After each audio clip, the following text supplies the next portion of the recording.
in this guide, I will be showing you how you'd be able to return an order. So we are now on Shopify, and under orders, we have chosen this order to work on. And what we're going to do is we're going to hit the return button. In here, we will add the quantity and a reason for return. After which, we will be choosing no shipping required for demo purposes. And you will notice that the expected refund will appear in here.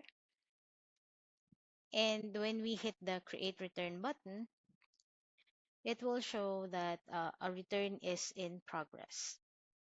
So these are the details of the return.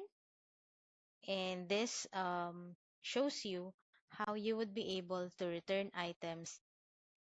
After processing the return, this will now show this return in progress mark on top of the order. And the next thing we're going to do is we're going to hit process and refund. Now we are going to refund the item. This is your option if you would want to refund shipping as well.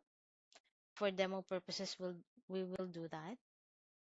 On the summary side, it will show you how much the refund will be and the method for refund. We will click on this button that says process and refund the amount. The status will change from return in progress to return closed.